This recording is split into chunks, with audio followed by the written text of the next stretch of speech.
Tu refuses d'être corrompu, alors tu n'auras rien. Il fut un temps où les valeurs se tenaient droites, comme un phare guidant les âmes égarées.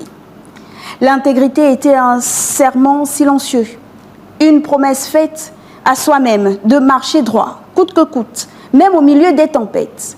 Mais aujourd'hui, un poison insidieux ronge ses fondations. Ce poison, c'est la corruption. La corruption ronge nos sociétés comme un cancer. Elle infiltre les institutions, dénature les valeurs et étouffe les espoirs de plusieurs citoyens. Partout où elle s'installe, elle laisse derrière elle méfiance, injustice, frustration et inégalité. Comment bâtir une nation prospère lorsque les ressources publiques censées servir l'intérêt général sont détournées pour enrichir une poignée d'individus? Comment espérer une justice équitable quand ceux qui abusent du système échappent à toute responsabilité grâce à des pots de vin?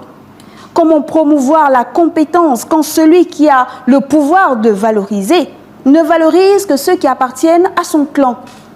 La corruption, dans toutes ses formes, détruit le pacte social et mine les fondements même de la gouvernance, c'est-à-dire la transparence, la responsabilité et la confiance entre les citoyens et les dirigeants.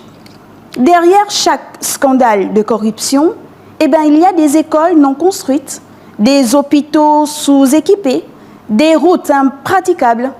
Derrière chaque acte de détournement, il y a une mère qui pleure son enfant faute de soins, un étudiant dont l'avenir est compromis, une communauté entière privée de dignité.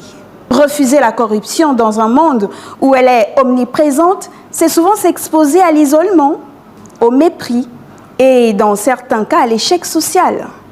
Dire non à une offre, à un fonctionnement douteux, à la facilité, à un pot de vin ou un passe-droit, c'est courir le risque d'être mis sur la touche. Dans les sphères professionnelles, cela peut signifier la stagnation de carrière, la perte d'opportunités, la privation de reconnaissance, le harcèlement moral ou encore la marginalisation. Et là, c'est avec beaucoup d'ironie que l'on parlera de vous dans les couloirs. Ah, voilà encore cet individu étrange, ce spécimen rare, celui qui ose refuser de jouer le jeu. Dans un monde où tout se négocie, où tout a un prix, lui, il préfère garder sa conscience tranquille, son intégrité. Quel gâchis! À quoi ça sert une conscience de nos jours, franchement? À quoi ça sert de vouloir faire son travail correctement? Ça ne paye pas les factures, ça ne remplit pas le frigo, et encore moins les poches. Mais vous savez quoi? En vérité, celui qui refuse d'être corrompu, il y gêne. Non parce qu'il est incorruptible, mais parce qu'il a la force de se regarder en face. Et il nous amène à regarder ce que nous sommes devenus. Cependant, le véritable danger de la corruption réside dans l'indifférence qu'elle finit par engendrer. Nous risquons de baisser les bras, de croire que rien ne peut changer. Pourtant, c'est précisément là que réside l'espoir, dans la capacité à dire non, à exiger des comptes, à revendiquer une gouvernance basée sur l'éthique et l'intégrité, à toujours rappeler ce que nous méritons en réalité, même si on fait semblant de ne pas nous entendre.